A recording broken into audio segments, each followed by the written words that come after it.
أشهد أن لا إله إلا الله وحده لا شريك له وأشهد أن محمدا عبده ورسوله أما بعد فأعوذ بالله من الشيطان الرجيم بسم الله الرحمن الرحيم الحمد لله رب العالمين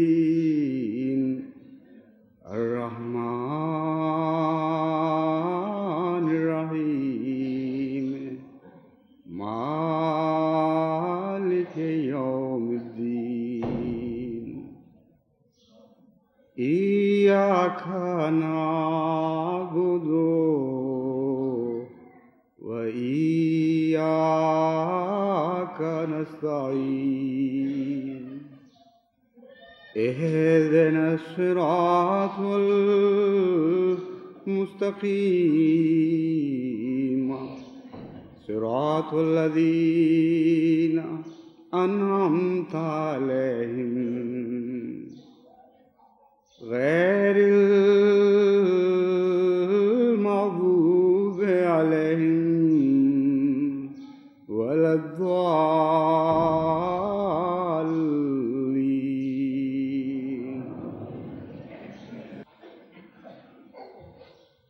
سال بسال جماعت احمدیہ کی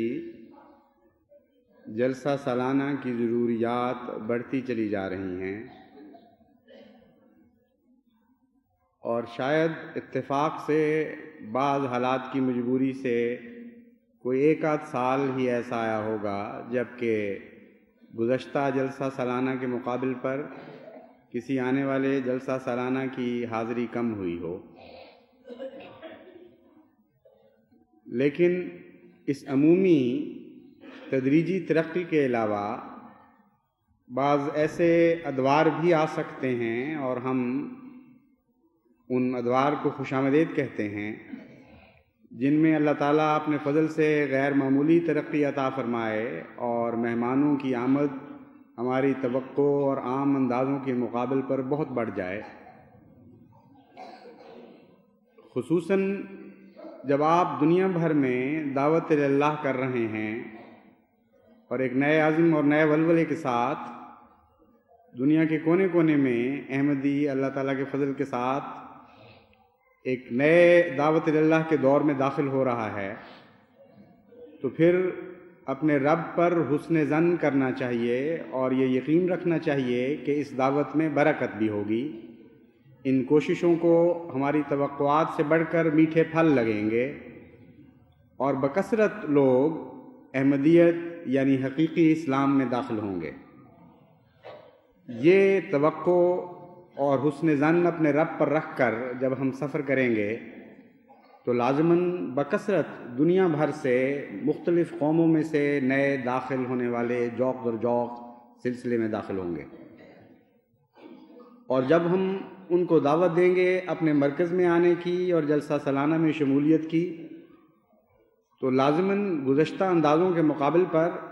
آئندہ بہت زیادہ مہمانوں کا انتظام کرنا ہوگا۔ یہ تو وہ اندازے ہیں جو پھیلتی ہوئی دعوت کے نتیجے میں طبی اندازے ہیں، لیکن ایک ایسا جلسہ سالانہ بھی آنے والا ہے جسے جبلی کا جلسہ کہہ سکتے ہیں، جس میں ان غیر متوقع اضافوں سے بھی علاوہ کچھ اضافے متوقع ہیں، کیونکہ جبلی کا سال ایک ایسا خاص ولولے کا سال ہوگا کہ کوئی بعید نہیں کہ ایسے بیمار بھی چلے آئیں جن کو چرپائیوں پر اٹھا کر لوگ لا رہے ہوں، کوئی بعید نہیں کہ ایسے بستر پر پڑے ہوئے بے قرار ہو کر اپنے رشتہ داروں اور عزیزوں کو مجبور کر دیں کہ اگر تمہیں یہ خوف ہے کہ میرے سفر سے میری زندگی کو خطرہ لاحق ہے تو مجھے ربوہ پہنچ کے مرنے دو، بجائے اس کے کہ یہاں اپنے گھر میں اکیلے اپنے بستر پر جان دوں۔ تو ایسے غیر معمولی ولولے اور جوش کے سالوں میں تو جو لوگ عام طور پر نہیں آیا کرتے یا نہیں آ سکتے وہ بھی چلے آیا کرتے ہیں۔ اس کے لیے ہم نے کیا تیاری کی ہے، یہ وہ سوال ہے جس کی طرف میں جماعت کو متوجہ کرنا چاہتا ہوں۔ گزشتہ متعدد سالوں کا تجزیہ کرنے سے ہم اس نتیجے پہ پہنچے ہیں کہ دن بدن جماعتی قیام گاہوں کے مقابل پر انفرادی قیام گاہوں میں ٹھہرنے کا رجحان بڑھتا چلا جا رہا ہے، اور معاشرتی تبدیلیوں کے نتیجے میں یہ ایک طبعی امر ہے۔ قادیان کے زمانے میں مجھے یاد ہے کہ بہت سے لوگ یہ پسند کیا کرتے تھے کہ اجتماعی قیام گاہوں میں ٹھہریں، اور بہت اچھے اچھے دنیاوی معیار کے احمدی جن کا عام رہن سہن کا معیار اس زمانے کے لحاظ سے بہت اونچا تھا، وہ بھی پرالی اور کھوری کے اوپر لیٹ کر باقی جماعت کے ساتھ رہ کر اپنا وقت بسر کرنا زیادہ پسند کیا کرتے تھے، اور ایسا پیارا ذکر الہی کا ماحول ہوا کرتا تھا۔ حضرت مسیح موعود علیہ الصلوۃ والسلام کے صحابہ باتیں بیان کیا کرتے تھے کہ ان کی راتیں ذکر الہی میں رس بس جاتی تھیں اور غیر معمولی لذت پاتے تھے، لیکن وہ ایک خاص ماحول تھا، وہ ان خاص دنوں کے ساتھ وہ آہستہ آہستہ ماضی کا قصہ بن گیا۔ پھر معاشرتی تبدیلیاں پیدا ہوئیں، پھر خاندانی یونٹ میں زیادہ کشش پیدا ہو گئی، پھر آرام طلبی زیادہ ہو گئی۔ نتیجے یہ نکلے کہ لوگ یہ زیادہ پسند کرنے لگے کہ ہم اپنے بیوی بچوں کے ساتھ رہیں اور اجتماعی قیام گاہ میں نہ جائیں۔ اس رجحان کو تو اب ہم تبدیل نہیں کر سکتے سوائے اس کے کہ جب مجبوری درپیش ہو اور یہ اعلان کرنا پڑے کہ یہ سب خاندانی یونٹ کو توڑ کر اپنی اپنی قیام گاہوں میں چلے آؤ۔ یہ تو ایک الگ استثنائی صورتحال ہو سکتی ہے، ایسا ہوتا بھی رہا ہے۔ مثلا بارش کے وقت ہمیں مجبوراً بعض اوقات یہ کہنا پڑا کہ جو خیمے خاندانوں کو الاٹ کیے ہوئے تھے وہ اب خاندانوں کے لیے نہیں رہیں گے، کیونکہ اس میں کم تعداد سمائی جاتی ہے، اس لیے عورتیں الگ ہو جائیں، مرد الگ ہو جائیں، اور اس کے نتیجے میں اللہ کے فضل سے جماعت نے فوراً تعاون کیا۔ تو ایسے حالات میں تو اب بھی یہی ہوگا، لیکن بالعموم اس رجحان کو اب ہم بدل نہیں سکتے۔ چنانچہ جماعت کے ان افراد پر ذمہ داری بڑھ جاتی ہے جو انفرادی طور پر مہمان رکھنا چاہتے ہیں اور ہمیشہ سے شوق کے ساتھ مسیح موعود علیہ الصلوۃ والسلام کے مہمانوں کو انفرادی طور پر رکھتے چلے آئے ہیں۔ دو قسم کے مہمان ہیں جن کو انفرادی طور پر گھروں میں مہمان ٹھہرایا جاتا ہے۔ ایک وہ جو ذاتی تعلقات کی بنا پر بعض دوستوں کے پاس یا عزیزوں کے پاس چلے آتے ہیں، میں ان کی بات نہیں کر رہا، میرے ذہن میں وہ مہمان ہیں جن کے ساتھ بعض گھر والوں کے کوئی بھی ذاتی مراسم نہیں ہوتے، بعض اوقات انہوں نے نام بھی نہیں سنا ہوا ہوتا، لیکن وہ اپنے گھر کے کمرے حضرت مسیح موعود علیہ الصلوۃ والسلام کے مہمانوں کی خاطر انتظام کے سپرد کر دیتے ہیں کہ ایسے مہمان جو نازک طبع ہیں، جو اجتماعی قیام گاہوں میں نہیں ٹھہر سکتے، وہ ہمارے گھر ہمارے کمرے میں آ کے ٹھہریں۔ اور بعض دفعہ غیر ملکی مہمانوں کے لیے ان کے معاشرے کے مطابق فلش سسٹم وغیرہ کا جو جدید سہولتیں ہیں ٹوائلٹس کی، وہ مہیا کرنے کی ضرورت ہوتی ہے۔ چنانچہ یہ تحریک کی گئی، اور ربوہ میں بہت سے لوگ ایسے ہیں جنہوں نے محض اس نیت سے اچھے غسل خانے بنائے ہیں تاکہ جب سال بسال مسیح موعود علیہ الصلوۃ والسلام کے مہمان تشریف لائیں تو وہ ایسے کمرے ان کو پیش کر سکیں جن کے ساتھ ان کی سہولت اور مزاج کے مطابق غسل خانے بھی ہوں۔ یہ جو ضرورت ہے پرائیویٹ قیام گاہوں میں اجتماعی انتظام کے تابع مہمان ٹھہرانے کی ضرورت، اس پر بہت زیادہ بوجھ پڑنے والا ہے۔ اس لیے اس کے دو ہی حل ہیں جو میرے ذہن میں آ رہے ہیں۔ اول یہ کہ جن لوگوں کے مکان بن چکے ہیں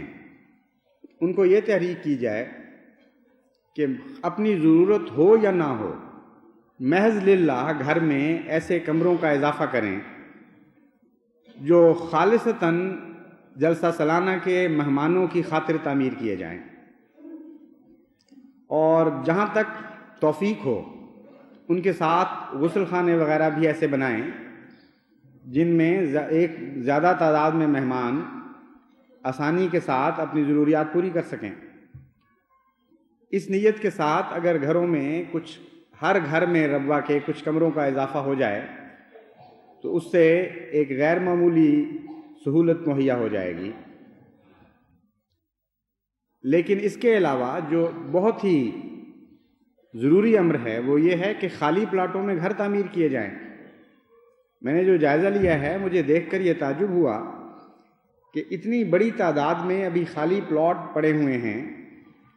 کہ اگر ان کو آباد کیا جائے تو ہمارے مہمانوں کو موجودہ جگہ سے تقریباً 3 گنا زیادہ جگہ مہیا ہو سکتی ہے۔ اگر یہ 7 کمرے بھی بن جائیں جیسا کہ میں نے بیان کیا ہے اور یہ خالی پلاٹ آباد ہو جائیں تو بہت محفوظ اندازے کے مطابق ہم مہمانوں کے لیے موجودہ جگہ سے 3 گنا زیادہ جگہ مہیا کر سکتے ہیں،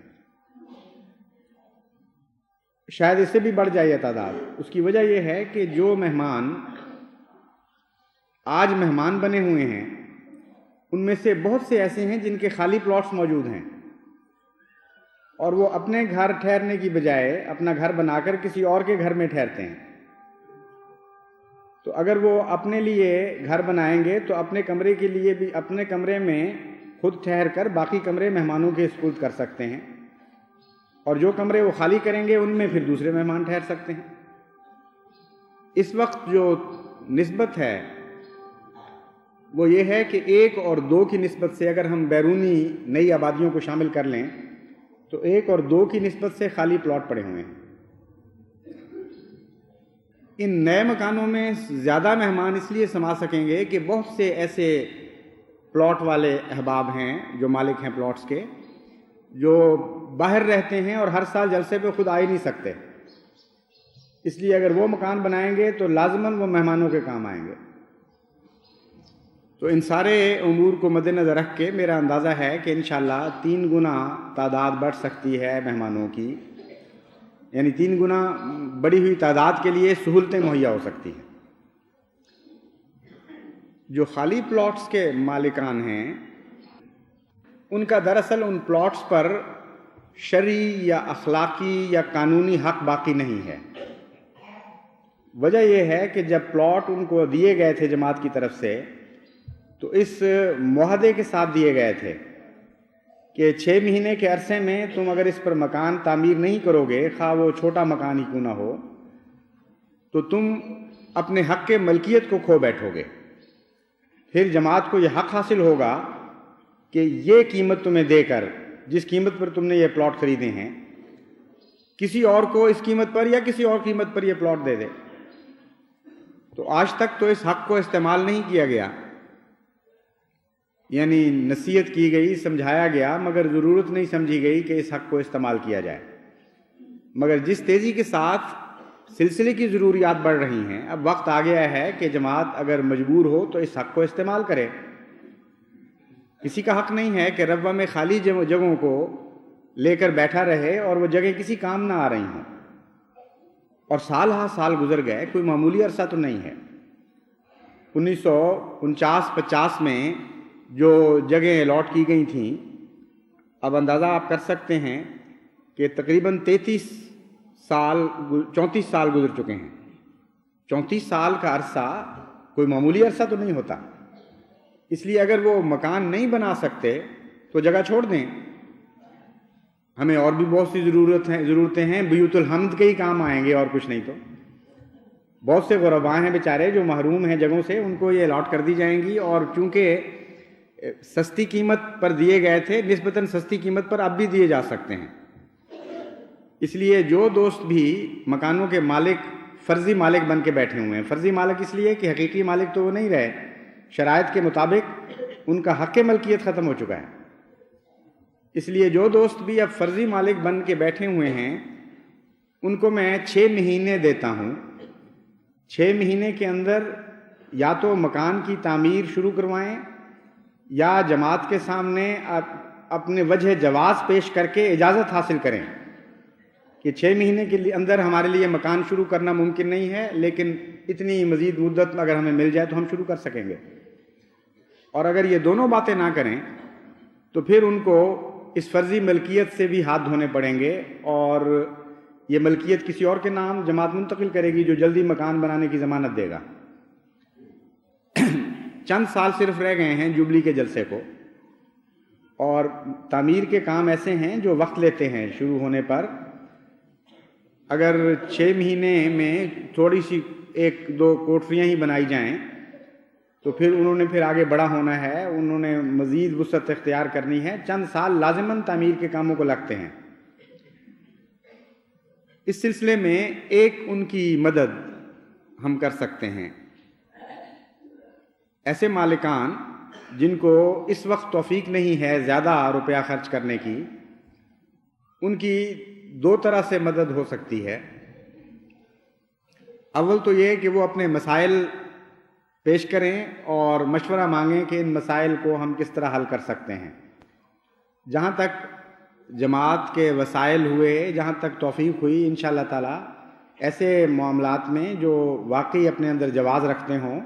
نرمی بھی کی جائے گی اور رہنمائی بھی کی جائے گی، اور جہاں تک ممکن ہوا مدد بھی کی جائے گی. دوسرا پہلو یہ ہے سستے مکان تعمیر کرنے کے لیے انتظامات کرنا. اس سلسلے میں کچھ کام تو ایسے ہیں جو پہلے ہی شروع کیے جا چکے ہیں. کراچی میں ہمارے ایک احمدی انجینئر ہیں معمر دوست سید غلام مرتضیٰ شاہ صاحب، جنہوں نے مشرقی پاکستان میں سستے مکان بنانے کا ایک منصوبہ شروع کیا جو سیمنٹ کے بغیر اور پکی اینٹوں کے بغیر بنائے جاتے ہیں، لیکن ان کے اندر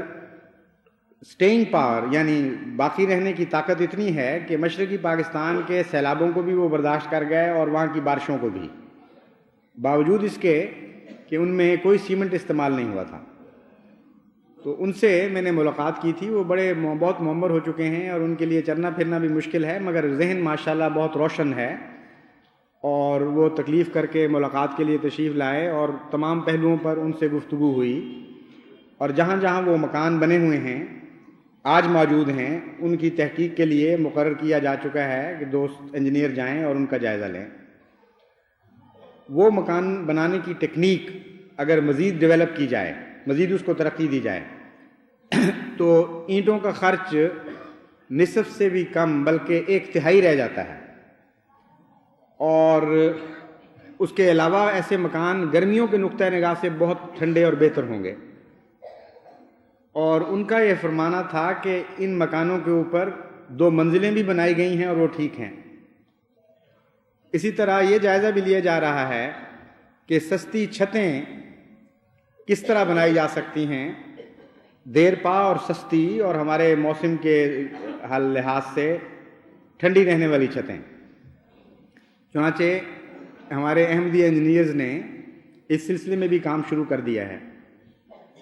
بعض ایسی کمپنیاں بھی علم میں آئی ہیں جو بہت تیز رفتاری کے ساتھ وسیع پیمانے پر مکان بنا کر دیتی ہیں اگر ان سے ٹھیکہ کیا جائے. اور ایک مکان جو 800 مربع فٹ کا ہو وہ تقریباً 75 سے 80 ہزار روپے تک اگر ان سے ٹھیکہ ہو تو وہ بنا دیں گے.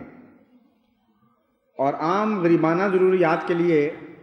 500 مربع فٹ تک بھی مکان کافی ہو سکتا ہے.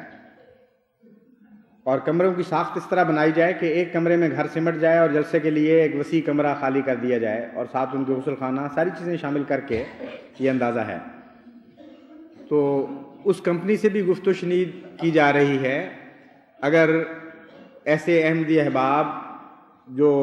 اس اسکیم میں شریک ہو کر اپنا مکان بنوانا چاہیں وہ اپنے ارادے سے مطلع کر دیں تو پھر بیوت الحمد کے مکانوں کے علاوہ ایک بڑی تعداد ان انفرادی مکانات کی ایسی مل جائے گی جس کے نتیجے میں بڑی کمپنیاں کام کو ہاتھ میں لینے پر آمادہ ہو سکتی ہیں۔ علاوہ ازیں بھی میں احمدی انجینئرز کو ایک دعوت عام دیتا ہوں کہ جماعت احمدیہ کی خصوصی ضروریات اور ربوہ کے ماحول اور ربوہ کے معاشرے اور ربوہ کے مہمان نوازی کے تقاضوں کو مد نظر رکھ کر وہ نسبتاً سستے، مضبوط، سادہ مگر آرام دہ گھر تجویز کریں، اور اگر ایکسپیریمنٹل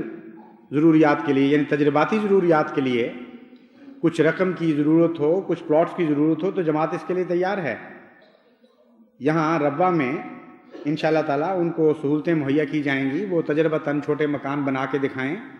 اور جو اللہ تعالیٰ نے ان کو ذہنی جلا عطا فرمائی ہے اس کو خدمت دین میں استعمال کریں۔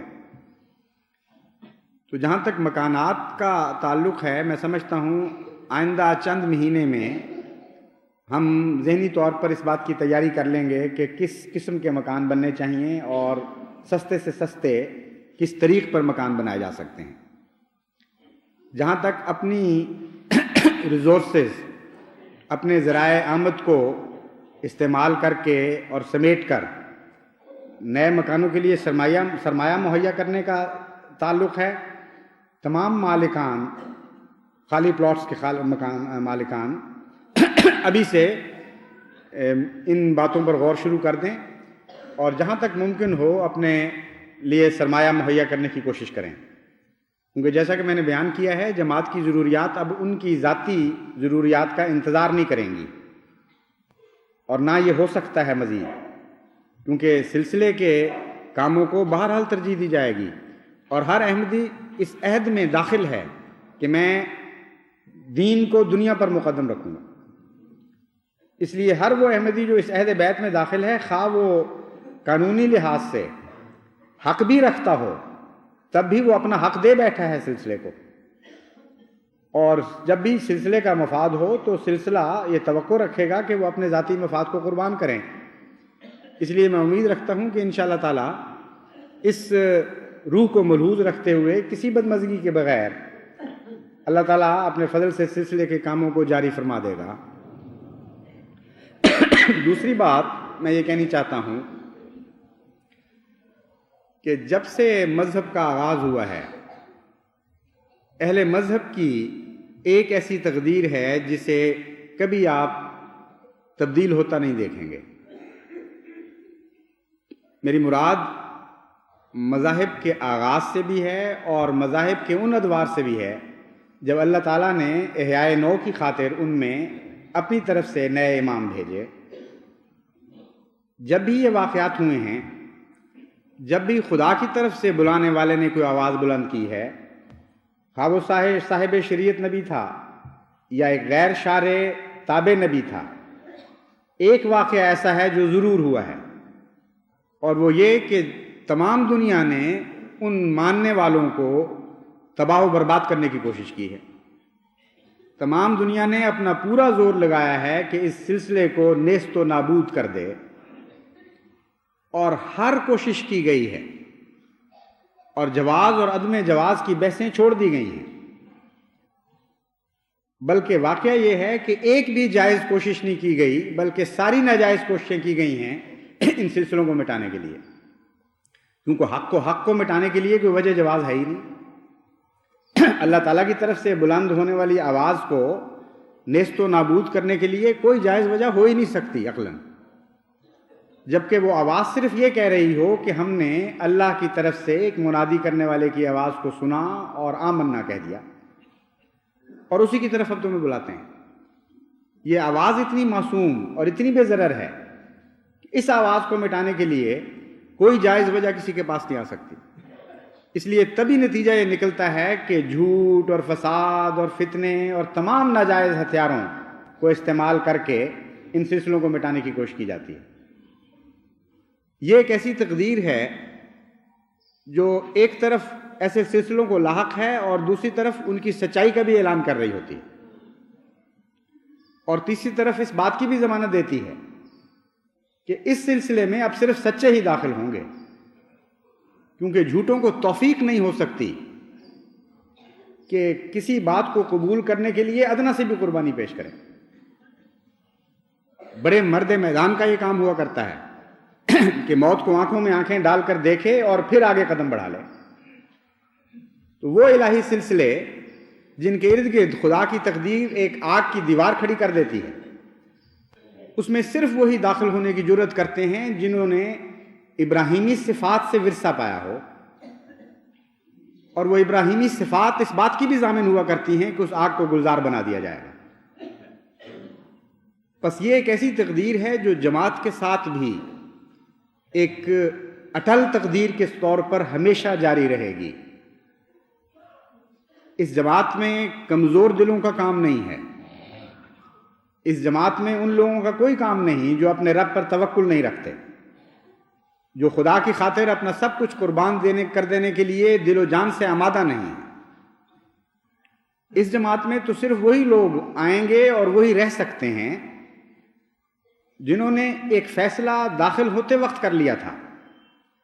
یا تجدید بیعت کرتے وقت وہ ذہنی طور پر یہ ارادہ کر چکے تھے کہ ہم نے اپنی جانیں، اپنی اموال، اپنی عزتیں، اپنے آبروئیں، اپنے عزیز ترین اقربا کو اللہ کے ہاتھ پر بیچ دیا ہے، اور اب ہمارا کچھ نہیں رہا۔ جو کچھ بظاہر ہمارا ہے یہ اس وقت تک ہے جب تک خدا کی تقدیر بخوشی ہمارے پاس رہنے دیتی ہے۔ جب خدا کی تقدیر کی رضا یہ ہوگی کہ یہ ہمارے پاس نہ رہے تو ہماری رضا بھی یہی ہوگی کہ ہمارے پاس نہ رہے۔ یہی وہ لوگ ہیں جن کے متعلق اللہ تعالیٰ فرماتا ہے لا الا ان اولیاء اللہ لا خوف علیہم ولا هم یحزنون، جو پہلے ہی سب کچھ دے بیٹھے ہوں ان کو خوف ہو ہی نہیں سکتا۔ ہاں اگر نیت میں کھوٹ ہو اور انسان واقعتاً نہ دے بیٹھا ہو اور زبانی طور پر منہ کی باتوں کے لحاظ سے دے بیٹھا ہو تو ایسا آدمی ہمیشہ ترساں اور لرزاں رہتا ہے کہ کہیں واقعتاً ہی یہ قربانی نہ کر دینی پڑے۔ لیکن جو پختہ ارادے کے ساتھ اپنے رب سے ایک سودا کرتے ہیں وہ لازماً خوف سے آزاد کیے جاتے ہیں اور توکل کے ایک اعلیٰ مقام پر ان کو کھڑا کیا جاتا ہے۔ چنانچہ اس واقعہ کا سب سے زیادہ حسین اور دلکش نظارہ دنیا نے جنگ بدر کے موقع پر دیکھا، جب کفار مکہ کا ایک ایلچی میدان کا جائزہ لینے کے لیے آیا، یعنی مسلمانوں کے کیمپ کا جائزہ لینے کے لیے آیا، تو اس نے واپس جا کر ایک رپورٹ پیش کی۔ اس نے کہا کہ میں وہاں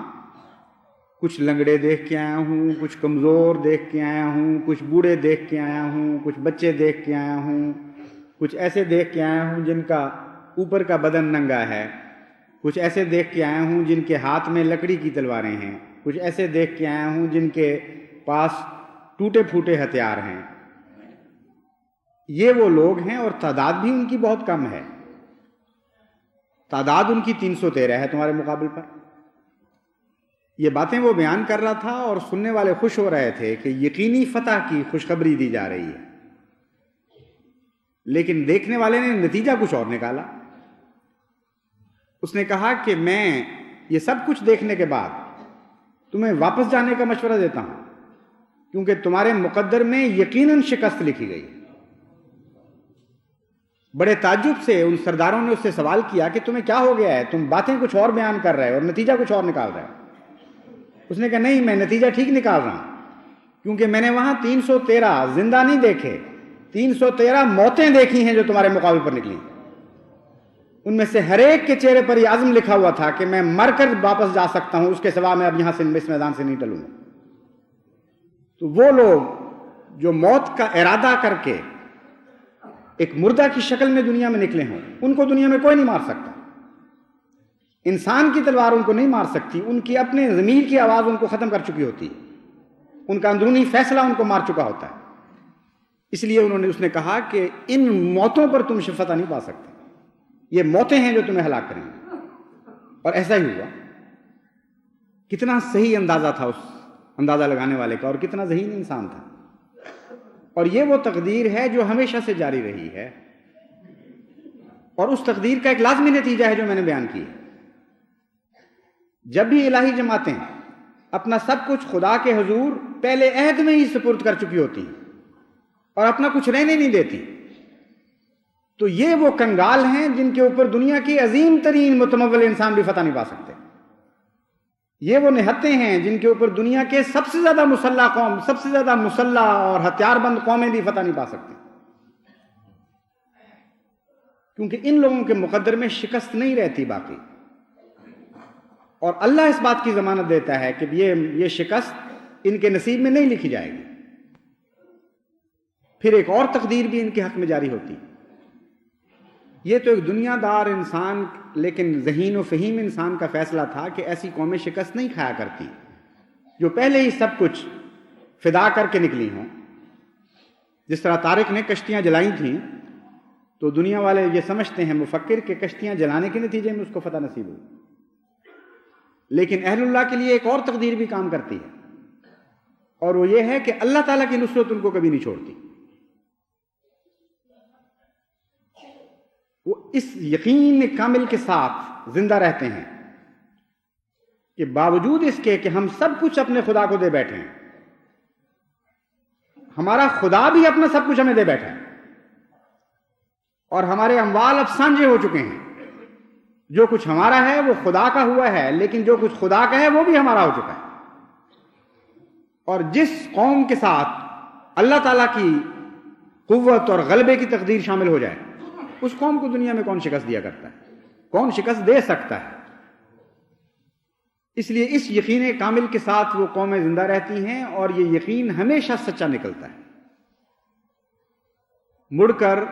آدم کے آغاز سے لے کر حضرت محمد مصطفیٰ صلی اللہ علیہ وآلہ وسلم کے زمانے تک کی، اور پھر اپنے زمانے میں اپنی تاریخ کا مطالعہ کر کے دیکھیں، کس دن خدا نے اپنے ان کمزور بندوں کو اکیلا چھوڑا ہے؟ کس دن خدا نے اجازت دی ہے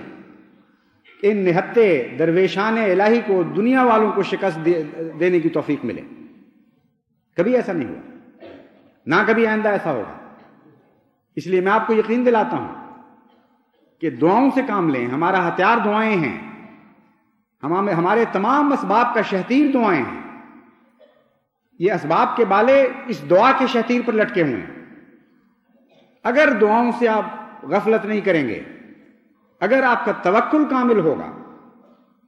تو میں خدا کی قسم کھا کے کہتا ہوں کہ اللہ تعالیٰ کی نصرت آپ کو کبھی نہیں چھوڑے گی. یہ ایک اٹل تقدیر ہے جو لازماً آپ کے لیے ظاہر ہوگی، اور پہلے بھی ہمیشہ ظاہر ہوتی رہی.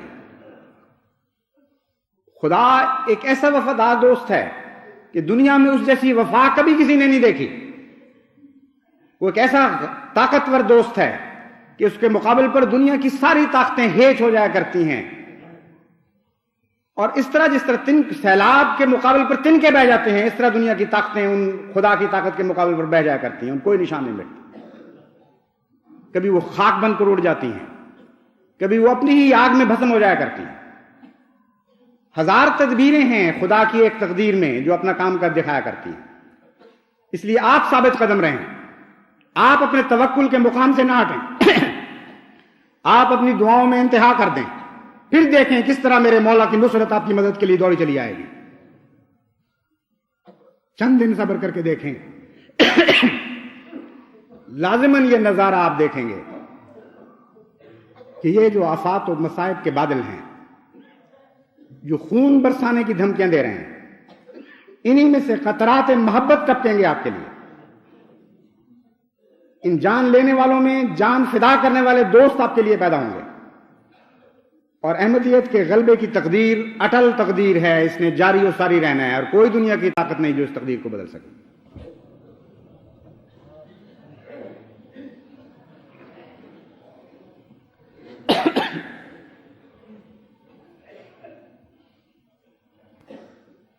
الحمدللہ نحمدہ ونستعینہ ونستغفرہ ونؤمن بہ ونتوکل علیہ ونعوذ باللہ من شرور انفسنا ومن سیئات اعمالنا ومن يهده الله فلا مضل له ومن يضلله فلا هادي له ونشهد أن لا إله إلا الله وحده لا شريك له ونشهد أن محمدا عبده ورسوله عباد الله رحمكم الله إن الله يأمر بالعدل والإحسان وإيتاء ذي القربى وينهى عن الفحشاء والمنكر والبغي يعظكم لعلكم تذكرون اذكروا الله يذكركم وادعوه يستجب لكم ولذكر الله أكبر